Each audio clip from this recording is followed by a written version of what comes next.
Hi, everybody. Welcome to the MenoLounge. I'm Julie Gordon-White, CEO of MenoWell High Fiber and Protein Bars.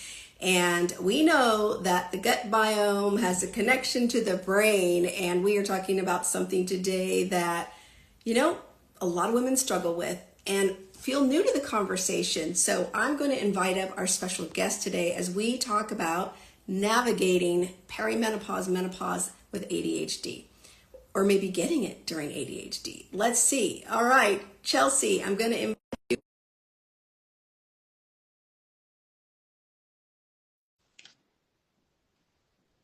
Here she comes. Hi, everybody. Put your questions down below and we'll have those for Chelsea. Here she comes. I can't believe it's already the end of February. This is the last MenoLounge of February. Where is 2026 going? Crazy. Okay, Chelsea, how you doing over there? I love technology. I actually do, but somehow on Tuesdays, something always happens. Hi, Christine. Christine is one of our faithful members of the MenoWell method. You guys should really check it out. We have got Barb Sobel, our clinical nutritionist, there every single week. So why wouldn't you want to talk to a clinical nutritionist? It's amazing. And I show up too. Okay, Chelsea, hopefully you're not having any issues here. It says you're unable to join, but I've noticed that it keeps saying that when we do the MenoLounge lately. So hopefully you are going to keep figuring this out. I'll try to send you another invitation. We don't give up in midlife. We just keep going. Okay, Chelsea, I just sent you another invite. Fingers crossed, everybody, that the MenoLounge gods on Instagram are with us today because we want to talk about ADHD. Does anyone here feel like all of a sudden their brain went offline? Or they cannot focus, or on. Like, what happened? Like, maybe this was never an issue for you before, and then all of a sudden in perimenopause is when I really noticed the brain fog, the lack of focus. It was awful, awful, awful. So difficult and quite frankly, scary. So Lisa, you feel it? Yeah. We're not alone. And, even now I'm very postmenopausal, but still have days where it feels like a mental slog to get through the things I need to get through. So hopefully we'll get Chelsea here and she can weigh in on all this good stuff. Lisa, feel free to share anything more. Chelsea, it says you're unable to join. Make sure, you have the most current Instagram app installed. Keep trying, and if you want to try from your other handle, we can try that too. Because we are determined in midlife. We may be a little ADHD or a lot ADHD, but we can just keep, the thing about ADHD, I don't think my kids would mind. I have, hey there, Wild. I see you, Wild Joy. Have ADHD, that when they love something, they love it. When they're focused, they're hyper focused. So that's how I feel. Thanks, Christine. Check out the MenoWell method. So helpful. That's how I feel that, when we're in midlife. Okay, here we go. Here's Chelsea. I see you. I see you, Chelsea. This is what I mean. We just stay focused. We just keep doing the thing when we can. We can't do lots of things. We can do, there you are.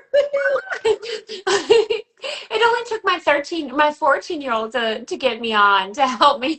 You gotta love those teenagers. They're useful for something, right? Yeah. Well, I was listening to your intro, but please go on with the intro, and I'm so delighted to be here. I'm so excited to have you. Well, tell us a little bit about how you came to this conversation. You are a strategic wellness consultant and ADHD, you write on your bio that you're an ADHD mother. So how did you come to this work in helping women through perimenopause, menopause navigate ADHD? Well, first, I want to give a shout out to you because I discovered your product, when you first were at market ages ago, and that's how you and I connected. Absolutely. Um, A while Yeah. back, yeah. Yeah, a very long time ago, considering, and you've made tremendous progress, which I think is a testament to your determination, but then also to how important this conversation is that we're having right now about menopause and how to navigate this transition. And a little bit about my background is I'll talk about the menopausal and the perimenopausal part first, and then I'll link in the ADHD. So my mother went through menopause in her early 30s. So Mhm. I had from a very young age a really heightened awareness of that word, even though I think that I didn't really understand what the transition meant at that early age. And then I went into perimenopause in my 30s as well, and now I'm in my mid 40s. And so when I saw the work that you were doing, I was really super impressed. And so, my journey with navigating the transitions of life, whether it be hormonal or more brain related, have been really prominent throughout my whole career. So I am, just as you said, an ADHD specialist and a lifestyle medicine coach. And I am one who has ADHD, so it takes one to know one, that old adage. Yes. And so I saw that there was I work with clients, specifically high performing women, Mhm. and that are similar to me because I think so many women, especially if they don't necessarily fit the mold early on, will find a way to adapt, even if it means it's a challenge for their nervous system and has Mhm. a long-term chronic stress sort of effect. They'll find a way to make it work, even if they have to push harder. And that was my personal journey, that I was never the normal child in the way that I learned, and I had ADHD, um, and finding my way to become a successful adult took a much different path. And so I help clients to navigate that path without all of the struggle that I had to Mhm. endure. And I'm really grateful for it. Mhm. However, I don't wish a lot of the challenges that I experienced on anyone else. So I help to create systems, that systems and, secret nervous system regulation patterns that are specialized in order to help women specifically and high performers navigate adulthood and ADHD. Mhm. And tell me if you want me to talk about Yeah. why perimenopause and menopause are so connected with Oh, we're going to ADHD. talk Yeah, about that good, for good. sure. So, does that answer your Absolutely. question? No, that was beautiful. I love that you shared that. And having raised children with ADHD, and I just have always felt that energy that, like, sort of underneath the surface, they were always running like a marathon, that we couldn't see what was happening above, but like ducks, like their legs were constantly going underneath to try to manage their world. And just they're brilliant, interesting, wonderful people. And then when we put ourselves in a kind of I don't like the word traditional, but a regular box, right, Hmm. of doing things, it's really hard sometimes for those brains to match up. So I came at this conversation from that side of raising Yeah. these beautiful children that are all adults now and thriving. Um, and so let's talk a little bit about the brain as it relates to ADHD, and then maybe how that even more connects to peri and post, or perimenopause and post, as our hormones and estrogen are going off the cliff. Yeah. Well, do you want me to start just a little bit about how the ADHD brain is different? That'd be great. Yeah. Yeah. So, I think that there's the label of ADHD, or a neurodivergent brain, has become really popularly used, but maybe not always appropriately used. Mm. And so the idea that it's a deficit, I now have declared it's my superpower. And for the Of course. clients, I always tell my yeah. kids that, right? No, it's your superpower. You just have to Yeah. figure out how to channel that superpower. Yeah. Exactly, exactly. But I think there's this idea that it's always a lack of attention. And really, I think, I'm not a neuroscientist, but I do look at brain patterns a lot and have done a tremendous amount of research. And really, it's not that there's a lack of focus, it's just that getting it's a brain of interest. And so instead of necessarily understanding what is the hierarchy of important tasks, we are, as neurodivergents, drawn to the thing that's most interesting, like that shiny object syndrome. And in today's world, even if you are not neurodivergent, with all of the external stimuli, we all have a version of that shiny object syndrome.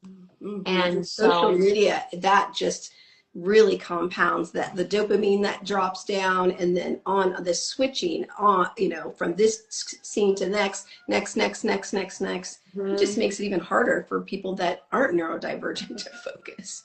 Yeah, absolutely. And you bring up a really good point. So the dopamine regulation is one of the biggest challenges with ADHD. And, that means that while someone might look at their phone and someone who's non-neurodivergent, they might get a little dopamine hit when they're, watching something or getting some positive feedback or receiving a text message.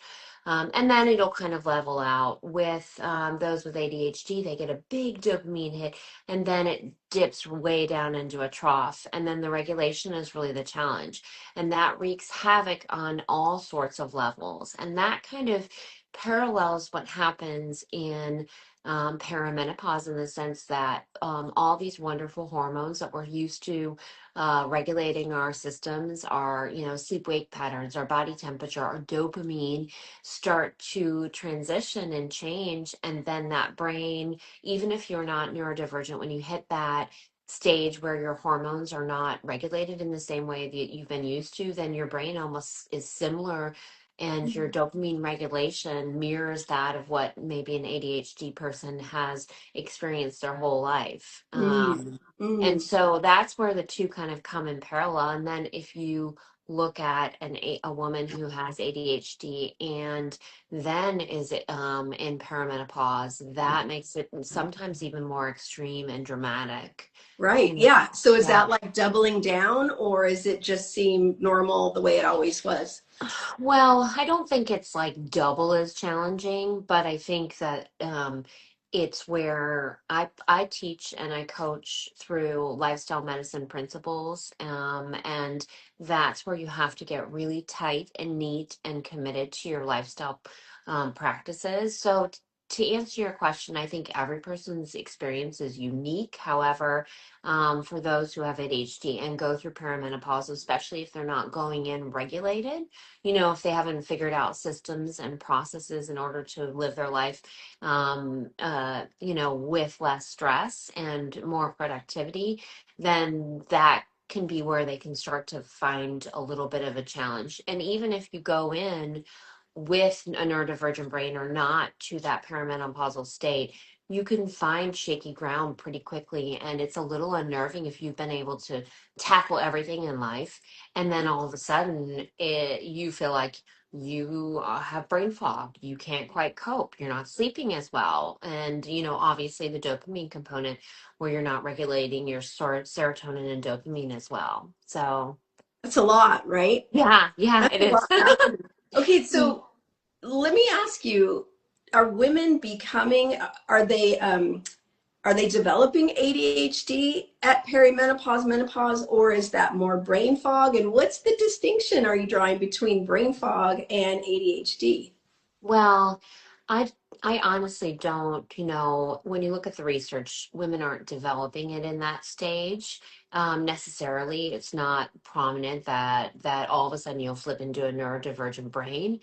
However, there is a lot of evidence to suggest that nervous system regulation and the challenges that we face in modern life, in conjunction with the hormone dysregulation and the changes in hormones, Mhm. uh, that can make you feel like you might have ADHD. So, brain fog is a very common one. What are other symptoms that you see and that you've seen in perimenopause, or that you have clients and friends experience? Which other ones? From the brain perspective, Yeah, yeah. yeah, mostly related to, I think it's being titled more brain fog than ADHD, or Yeah. brain fog and I can't focus. So Mhm. not really swinging all the way, although now there's a lot more conversation around perimenopause, especially, and ADHD. But what I hear the most is that I just can't focus, Mhm. and my brain just feels so heavy, the Yeah. thinking heavy. I can't get through my to-do list, my priorities. Well, no, most people are not developing, to go back to your original question, most people are not developing ADHD, but the symptoms mirror what somebody has experienced for their whole life, maybe with ADHD. So, you know, going to practical solutions as to, because I think we all want to take away, and while there might while it's great to have excellent supplements, and it's great to have things that you can reach to for assistance, regulating the nervous system is the quickest way, or maybe not the quickest, but the way that you can most control internally what's happening, and that comes with looking at your sleep patterns, your I was going to nourishment. say, right. So Yeah. now we're kind of getting into what, before we go down that route, I wanted to Yeah. ask you about medication versus lifestyle, or is it an either or? Because now I feel like here comes the pile on, right? We've got Yeah. hormone therapy replacement, happening here. And then some women are on GLP-1s. And now here we go. Do we need Ritalin on top of it? Like, what's happening here? Do we need medication? And I know it's a case by case, and you're not a doctor. So we're No, coming and from that I'm not. lens. Yeah. But, what are you seeing and recommending or observing? And, is medication the go-to, or lifestyle, or do we do both? And then we'll go into lifestyle, because Yeah. we're going to talk about lifestyle. Well, that's such a good question. And, just as you said, I'm not a doctor, but I have navigated this path with myself and then unmedicated. So, just to share my own personal experience, and then I'll share when I work with clients, sort of how the guidance I give them. But I essentially felt that medication was not right for me, so I really leaned in from a very young age to with the lifestyle principles. Started practicing yoga and meditation at the age of 15, Mm, and I was fortunate in that I was exposed to it. So I went the path of lifestyle principles and really created a life for myself from a very young age that was based on that foundation. Just feeling that medication was not the right path. But that said, I think it's excellent for some people. And, there's just like we are speaking so freely about perimenopause and menopause, there's a lot more opening of conversations about ADHD. But the challenge that I see is somebody will have a lack of focus and say, self-diagnose, oh, I have ADHD. And unfortunately, in this day and age, there's a lot of doctors that will prescribe very even quick. without, yeah, even without an official diagnosis. So I strongly believe that if you, regardless of your age, if you feel like you've for a while, not just woke up one day and had a challenge, with figuring out how to focus, but that you've struggled for a while, that it's worth going and getting a real diagnosis, and then going from there and working with somebody who you really trust to figure out, is medication the right choice. I come in and help clients from the lifestyle standpoint, and some clients are medicated that I work with, and others are not. And I don't work exclusively with ADHD, but because I know it so well, and I know what lifestyle foundational principles can be really helpful, I really have great joy working with clients who have that. So Mm-hmm. it's both are a good option and dependent on your situation. But lifestyle principles are crucial and essential. So if you are only medicating, it's just like the GLP-1 conversation. If you're Or only hormone just, therapy, all of that. yes, We need the yes. lifestyle levers to Mhm. optimize whatever therapy we're laying on top of it. It's just not, we don't work in silo, right? We need all those things. Yeah, no, exactly. So layers are really important. So let's go right to nutrition, my favorite topic, because Mhm. I didn't embark on hormone therapy until I was very post-menopause. And so that's how I landed in this space in the first place, right? Kind of like you. Um, initially thought hormone therapy was not an option for me. So I went the nutrition route. How do I Hmm. calm my body? How do I get fiber? How do I have a sweet that isn't sweet because I wanted a sweet, right? So Yeah. better choice in managing my body during menopause. And so talk about maybe some of the interventions or practices or systems that you help your clients with on the lifestyle side. Starting maybe. Well, y- yeah, so nutrition is really crucial and essential, and foundational nutrition of having the fiber, the healthy fat, really, and the protein is just so basic. And we kind of forget that basic is not boring. It's I always the say boring is sexy. We just think, yeah.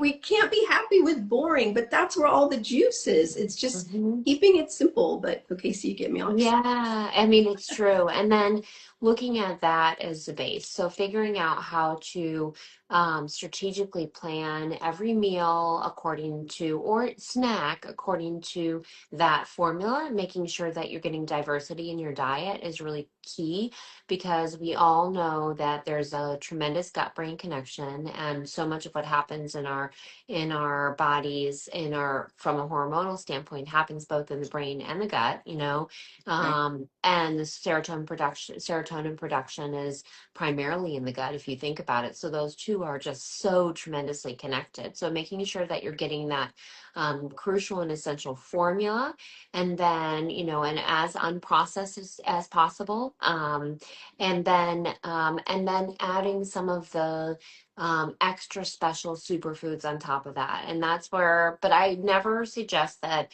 a client goes to that second level of trying to gild the lily if they're not, or expand on that if they're not solid in the foundation. And that's where the maca, which I know you're a lover of the maca, and the chia seeds and some of the spirulina and some of the other things that are superfoods that can be added here and there, in order to really amplify the success of whatever you're consuming, and help stabilize blood sugar, and manage your hormones. So those are really important. So that is really the nutritional component, the foundation. And then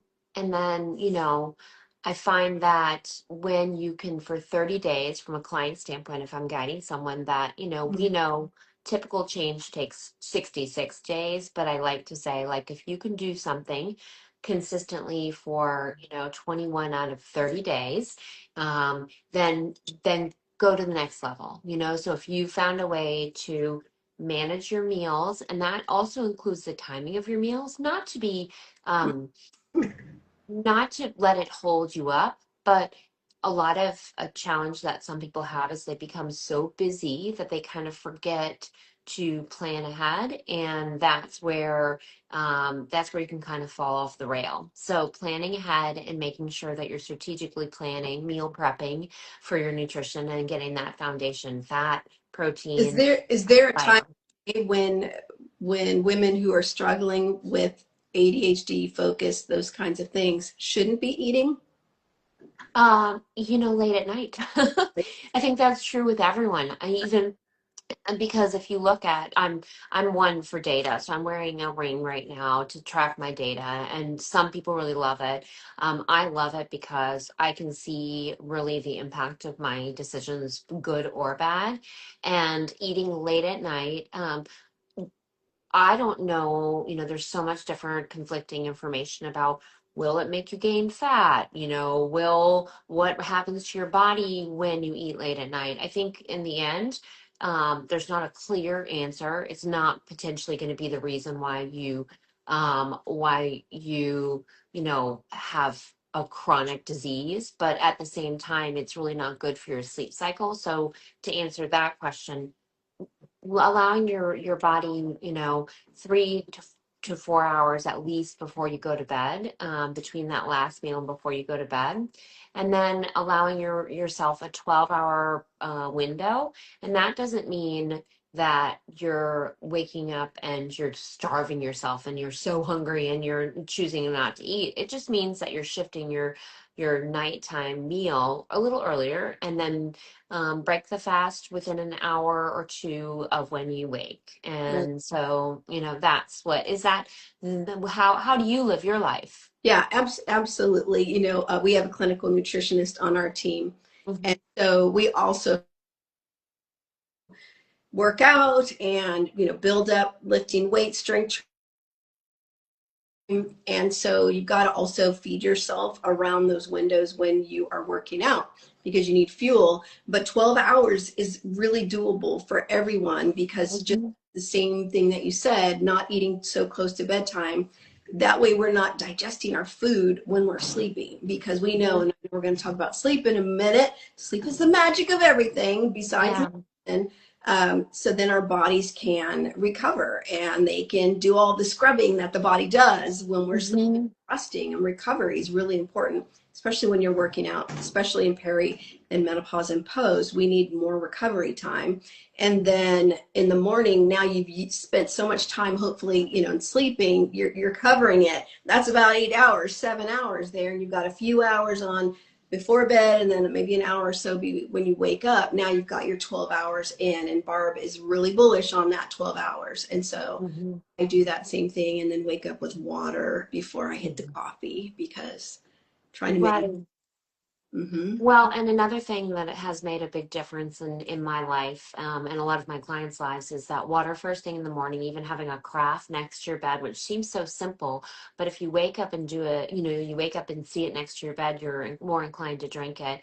And then allowing a 30-minute window, if not more, before you caffeinate, Right. in order to really assure that you're hydrated and getting that morning light. I mean, we all know that with it, if you can get within the first hour of waking that vitamin D, that 5 minutes of real morning light, it helps manage your circadian rhythm, which manages your hormones and metabolism and all of it. Yeah. It all feeds itself, and also letting that morning cortisol that we need when it's at its Mhm. peak come down before we dump that caffeine on it. But caffeine is really good. We know that coffee is Oh, great, for sure. got good antioxidants, etc. It's an excellent pre-workout if you ask me, besides other things that might not be as clean. But all of these things, and it feels complicated sometimes, but it's actually really simple and really Hmm. basic. Good nutrition, good rest, move our bodies, lift some weights. We didn't really talk about meditation. I want to talk about that because I love meditation. It's a thing that is like my favorite thing to do when I get up in the morning. Mhm. And so talk about that a little bit, please. Well, it's really interesting that you bring that up because it's also my favorite. And I now can't let a day go by where I don't meditate in the morning and at night, sometimes in the middle of the day as well. Mm, I actually have a kind of unusual routine where I'll get out of bed, make my bed fully, not look at any technology, but get dressed and lay right back down and set a 7-minute timer and do a 7-minute NSDR, which is like yoga nidra, mm, the last, or it's shavasana. mhm, And so I think the old the old style way of meditating where you think you have to sit on a pillow, with the mm. yogic way. Yeah, I if we can reshape the way we're looking at meditation, because some people it's a moving meditation, but it just means some sensory deprivation, no technology, and what it does for our brains and the brainwave state it puts us in is so therapeutic. And then from an ADHD standpoint, this can help regulate all sorts of, I mean, obviously your dopamine, but in addition to it, it just helps to set the stage for a really wonderful day for anyone, but specifically if you're neurodivergent. I so agree with that. It's just Hmm. you become intentional and you get to design your day instead of letting your day hijack you or your phone or whatever notification, email, whatever you turn to, the minute we wake up. We just have to really manage our phones so much because it's so quick to just reach over, or even if it's in another room, like look at Hmm. and not be intentional about letting our bodies calm down and deciding who we want to be, how we want to feel that day. Hmm. And so I love that you do that. I wish I meditated 3 times a day. Well, for me, I draw it to gratitude because gratitude is Mm, what is so grounding for me. So as I'm doing the 7-minute meditation in the morning, I'll pick 10 things that I'm grateful for. Some days, I mean, I'm always grateful, but some days if you know you're blazing into a day that you might have a little bit more challenge, it's the simple things like the warmth of my house and, things that are so simplistic, but it shifts the tone. And then also going back to looking at my data, my heart rate dramatically reduces, yeah. and You my can feel stress it, level. Yep, right? exactly. And I get positive feedback for having restorative time. And so that's really excellent. And then I'll set one intention for the day, just not even a mantra, just one intention. And I Hmm. think when we think we have to accomplish everything, then that's where things get complicated. Right. So, yeah, I love that. yeah, Really good. These are all things that are tools that we have at our disposal, and they're free. They're free. exactly. Hmm. Okay. How about some tips for women to help them if they're struggling right now, they are in perimenopause or post-menopause, and they just don't feel like they've got it together, do they have ADHD? They don't know. Maybe it doesn't even matter. I just can't Hmm. keep my brain focused, and it's really causing me problems. How about some tips for them? Sure. If we talked about sleep, and so a regular sleep-wake cycle is really super important. Not veering more than 30 minutes between when you go to bed and on regular days and when you wake up. That's crucial and essential. And just as you said, it's where our recovery happens. Our glymphatic system, which is the flushing, the cleaning of the brain, and helps with memory and focus. That's crucial. Wind down time, managing your technology. I have a teenager, and I manage myself in the same way that I manage her. So I have restrictions on my technology. We don't even realize that it finds its way into every part of our life if we're not really solid in how we manage it. And so, what's good for the goose is good for the gander. And so I have restrictions, and I also have, at least an hour window where there's no screen time.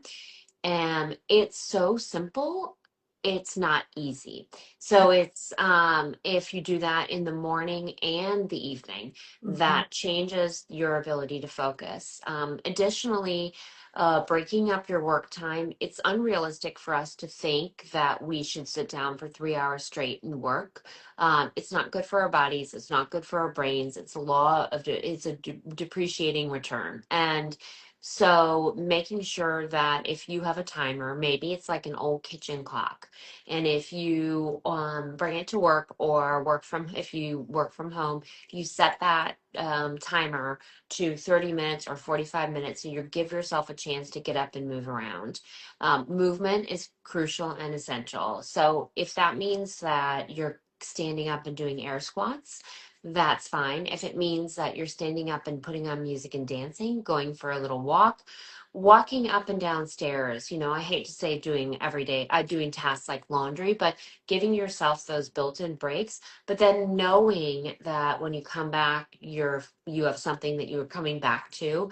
Yeah. For me, because memory sometimes and focus and memory are a challenge, write as I'm about to take the break, I'll write what my break point is and what I'm planning to do when I come back so that when I'm Because that ready to. time can also get you, right? That switching from one thing to the Mhm. other, that's a heavy brain load right there. So that's a great tip. When you get up to move around, write down what you're going to do when you come back. Mm-hmm. Then- Yeah, that's great. A brain dump at the end of the day is really important as well.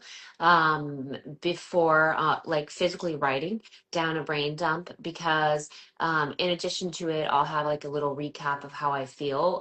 A lot of the we might not think small little things make a difference, like what time we had our caffeine or when we did our exercise or that fight that we had with whomever have an impact. But this goes for just overall mental well-being, that if we can write that down, first of all, it takes it off our plate and out of our brain for the moment before we go to bed. And then in addition to it, if we want to go back and look, we can have clues as to if we say wake up the next day and don't feel as well.